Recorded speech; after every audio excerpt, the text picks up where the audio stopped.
Ça fait 1 an que je vis à Bali et j'ai voulu répondre à la question pourquoi les gens viennent s'installer ici. Pourquoi Bali, et plus précisément Canggu, est un vrai hub à digital nomade et comment est-ce qu'on peut se retrouver dans des cafés où tout le monde est en train de travailler. Ici, on est vraiment sur une autre planète, on est dans un autre monde et je vais t'expliquer pourquoi est-ce que c'est intéressant pour toi de venir t'installer à Bali. Alors le premier point, on va pas se mentir, c'est vraiment l'argent et le coût de la vie. Ici, tu peux venir manger pour vraiment entre 2 et 50 euros. C'est-à-dire que pour 2 euros, tu vas pouvoir manger dans ce qu'on appelle ici des warung, des petits restaurants indonésiens qui font généralement ce qu'on appelle des nasi goreng. Donc ça va être un mélange entre du riz et du poulet avec une petite sauce cachou comme ça. Tu vas pouvoir manger dans ce genre de truc vraiment pour 2 à 5 euros, ça coûte vraiment rien. Et du coup, si t'es vraiment un rat d'égout, tu viens tous les jours manger dans un warung et un nasi goreng, tu payes rien et t'es le roi de la fiesta. Donc ça, c'est la première option. Après, à Bali, il y a énormément de choix. Et donc, tu vas pouvoir facilement venir te faire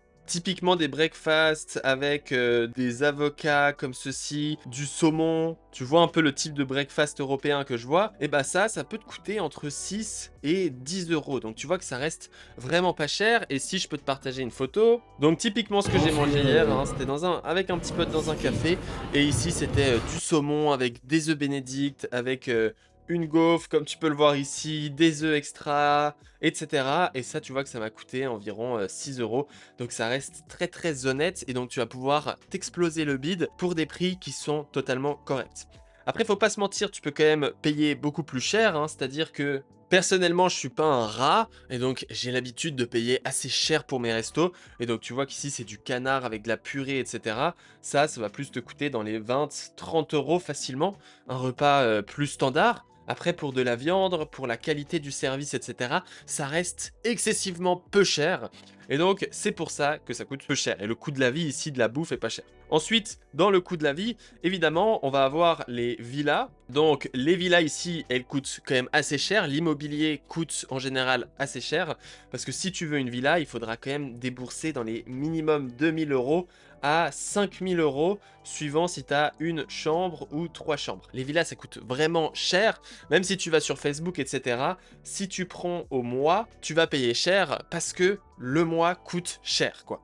Si tu veux payer moins cher, faudrait prendre à l'année, etc. Donc ça va quand même faire un budget, mais il y a ce qu'on appelle ici des guest house, donc c'est un peu le style où je suis. Moi, je suis un peu dans une guest house premium avec un studio, mais une guest house, en clair, ça va être un appartement, donc il va y avoir un building comme ça avec des appartements, et ces appartements, eh ben, tu vas avoir en gros une chambre avec ton petit lit dans lequel tu vas pouvoir dormir, et tu vas avoir une cuisine partagée. Donc ça s'appelle une guest house.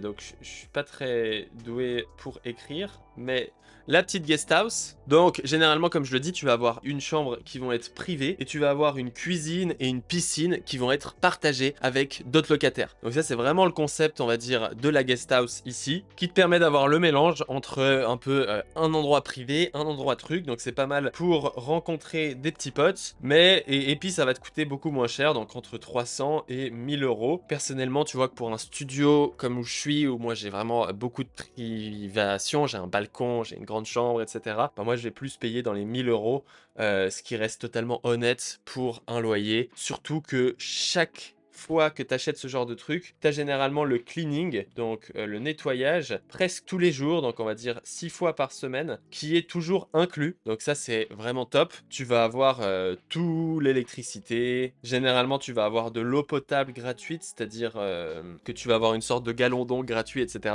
Et donc, tu vas avoir pas mal de services pour le prix que ça propose, et c'est pour ça que ça reste intéressant. Ça, c'est un peu pour les logements, ça coûte pas très cher, et après, on a tout ce qui est scooter, donc la location d'un scooter, typiquement. Là, mon dessin de scooter est un peu approximatif, mais ça va te coûter 100 à 200 euros grand max pour des scooters de qualité, quoique tu peux payer moins cher, tu peux même payer 50 euros si tu veux vraiment être un rat d'égout, afin d'avoir un petit Scoopy à la con, ça, 50 euros, à 200 euros si tu veux avoir un gros scooter. Ensuite, on va avoir les gyms, et les gyms ici, elles sont de tous les prix. Donc, tu vas avoir des gyms qui vont coûter 25 € par mois, sans clim, sans rien. Et tu vas avoir des gyms qui vont coûter 300 balles par mois. Donc voilà un peu pour le coût de la vie. T'en as vraiment pour tous les goûts. Mais on peut dire que si t'es un vrai rat, tu peux t'en sortir pour vraiment pas cher. Et c'est pour ça que les gens aiment beaucoup. Donc ça, c'est le premier point. C'est vraiment le coût de la vie qui fait venir beaucoup de gens ici. Surtout quand t'es nomade et que tu te dis, bah voilà, j'ai envie de diminuer mes dépenses. Le deuxième point, c'est vraiment la culture ici du bien-être. Alors, qu'est-ce que je veux dire dans la culture du bien-être? Bah, c'est typiquement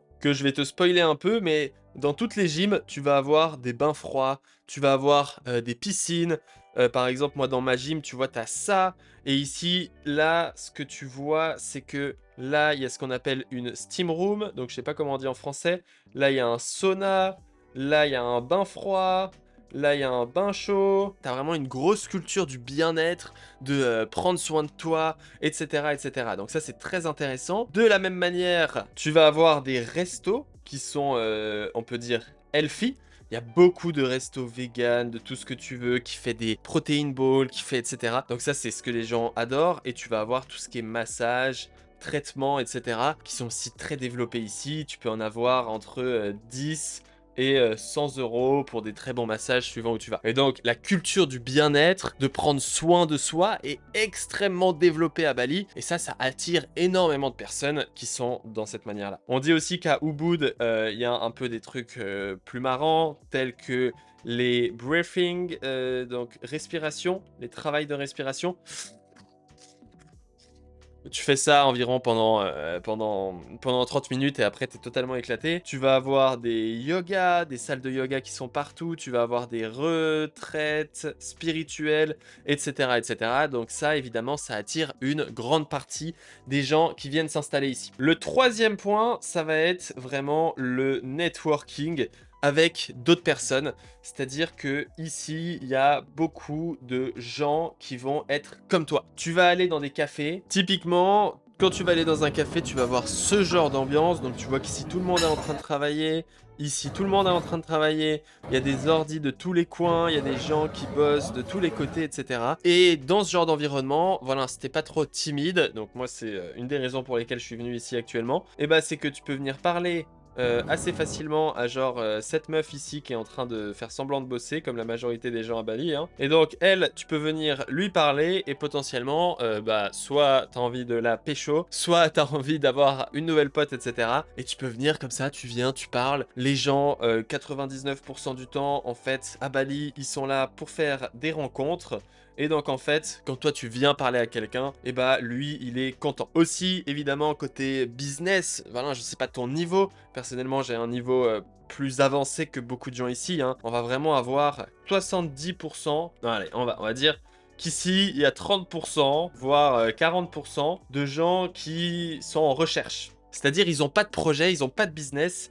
Ils font 0 $ par mois, mais ils veulent se lancer. Et donc, pour se lancer, ils se sont dit, je vais aller à Bali. Donc, moi, j'en ai rencontré plein. Ils font, ils essayent, ils se lancent, etc. Tu vas avoir environ la même proportion qui ont des vraiment tiny business, c'est-à-dire des freelances, typiquement, ou des agences. Mais quand je dis agence, en fait, ça veut dire freelance avec un freelance au-dessus. Et eux, ils vont faire des 1... Donc ici, ils vont faire environ 1000 € à 5000 € maximum. Ça représente la grande majorité des gens ici. Et finalement, on va avoir environ 10% des gens, donc ici des gens qui travaillent, hein, j'ai exclu tous les touristes, qui vont être vraiment des business owners. Donc ça, c'est comme moi, qui vont plus faire plus de 5000 € jusqu'à 50 000 € par mois, tu vois, voire plus. Et donc ça, il y en a aussi.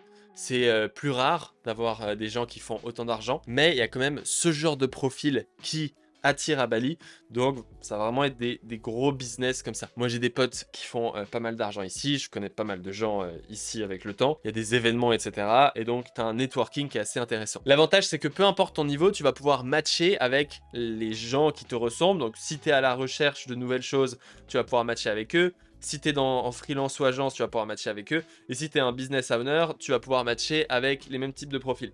Pour rencontrer des gens, c'est assez cool, hein, parce que tu vas avoir évidemment les gyms où il y a énormément de rencontres. Tu peux aller voir les cafés et il y a énormément d'événements. Donc, je peux te donner le site nomeo.io qui contient pas mal d'événements. Et tu peux aussi rencontrer des gens dans des groupes Facebook, Si t'es français, il y a deux trois groupes WhatsApp où il y a des petits trucs qui se passent. Et puis après, bah voilà, avec le temps, si t'arrives à être social, etc., tu pourrais avoir un groupe de potes et rapidement avoir tes petites liaisons. Donc ça, c'est évidemment un énorme argument en faveur de Bali. 4, évidemment, c'est la météo, c'est-à-dire que ici, on va connaître évidemment ce que ça fait d'avoir du soleil, parce qu'en moyenne, toute l'année, il fait 30 degrés Celsius. Il y a quand même dans l'année, on va dire, des périodes. Donc ici, je t'ai mis un petit calendrier, et donc on va vraiment avoir une saison des pluies. Donc on va parler de ce que c'est la saison des pluies, mais on va avoir une saison des pluies en janvier et février, et aussi en novembre et décembre à peu près, tu vois, en ce moment. Tu vois que moi j'adore la saison des pluies parce que il va pleuvoir environ 1 à 3 fois par jour,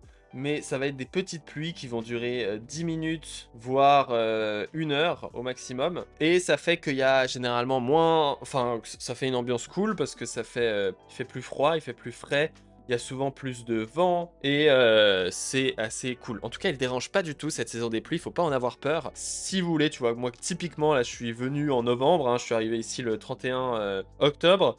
Et ici on est le 14. Moi typiquement je viens pendant la saison des pluies, il n'y a aucun souci, il pleut 2 3 fois. T'es en scooter, tu rachètes un raincoat et c'est vraiment pas un problème. En tout cas la météo ici elle est super favorable avec, comme je t'ai dit, des 30 degrés tout le temps. Une météo totalement dingue qui fait que beaucoup de gens viennent s'installer ici. Évidemment, cette météo, moi je vais pas en parler parce que j'en fais pas, mais évidemment il y a le surf. Et donc si tu fais du surfeur, c'est évidemment un vrai spot mondial pour le surf avec des belles vagues, une communauté énorme, beaucoup de gens qui font du surf, etc. Donc ça évidemment c'est génial. 5e raison pour venir à Bali, c'est la culture, hein. La culture, elle va être ici très présente, c'est-à-dire que les hindouistes, si je me trompe pas, on va quand même vérifier. Voilà, donc ça s'écrit pas du tout comme ça, hein, ça s'écrit hindouisme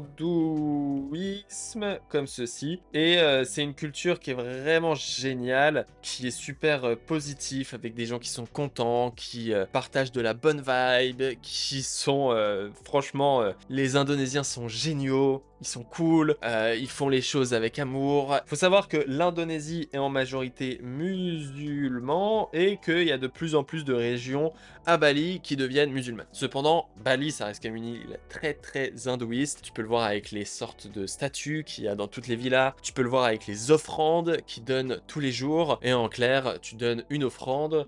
Donc il y a quelques règles, hein. C'est pour, entre guillemets, remercier les esprits, etc.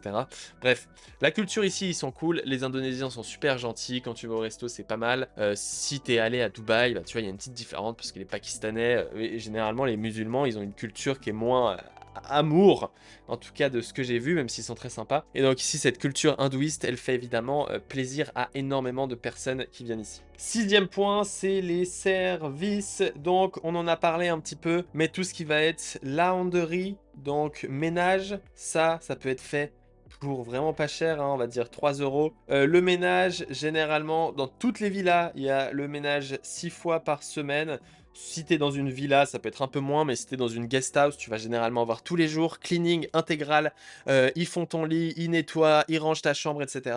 Évidemment, niveau assistana, c'est génial. Il y a plein de services à domicile, donc massage à domicile. T'as évidemment la livraison de nourriture qui coûte vraiment pas cher, hein. Tu vas payer 1 euro de livraison pour avoir la bouffe chez toi. Derrière, tu vas avoir de la bonne bouffe, ça arrive, ils sont sympas, c'est bien plus rapide, bien meilleur que Uber et le service en Europe. Donc on va avoir la nourriture, on va avoir les massages qui vont coûter 15 euros pour venir te faire masser directement à domicile. Sinon, tu peux aller dans plein de massages extérieurs.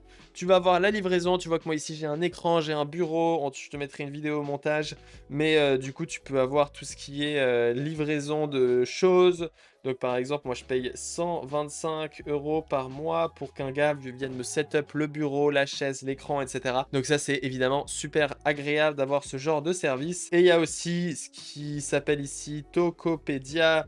Donc sur Tokopedia, tu peux commander un iPhone, tu peux commander des AirPods, tu peux commander des protéines, tu peux commander des compléments alimentaires, tu peux commander de l'eau, tu peux tout commander et c'est livré chez toi en 1 à 6 jours. Donc c'est un peu moins rapide que Amazon et c'est livraison le lendemain, mais tu as pas mal de choses qui peuvent être livrées chez toi et donc si tu as besoin de trucs, tu sais qu'il y a Tokopedia, tu peux commander ce que tu veux, ça arrive rapidement, c'est efficace et donc c'est vraiment génial.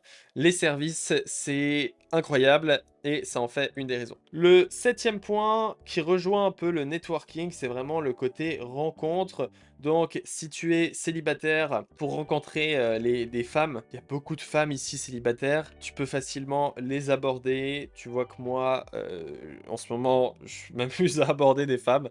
C'est mon challenge. Et c'est assez simple, on va dire, pour même si tu es timide, de venir matcher avec les gens. Si tu vas en soirée, il y a beaucoup de touristes. Si tu veux des plans d'un soir, si tu veux une relation long terme, tu peux vraiment tout trouver ici. Et c'est vraiment un bon hub, on va dire, à relations. Et ça, c'est plutôt cool.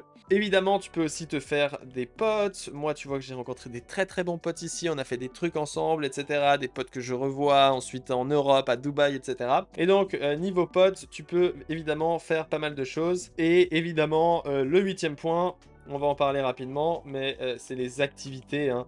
Donc, c'est-à-dire que tu es très proche d'une île pour faire potentiellement de la plongée. Tu peux faire du surf, comme on a dit. Tu peux faire toutes les plages qu'il y a ici. Et il y a sûrement 12 000 autres activités que tu peux faire. C'est pas ici où tu manques d'activités. Donc, si tu as envie de t'amuser, c'est vraiment génial. Et donc, pour toutes ces raisons-là, Bali, c'est vraiment génial. Donc, pour résumer, on a notamment le premier point, c'est le coût de la vie qui va pas être cher. Le deuxième point, ça va être tout ce qui est bien-être avec sauna, ice bath, massage, etc. Troisième point, networking avec différents types de personnes que tu peux rencontrer.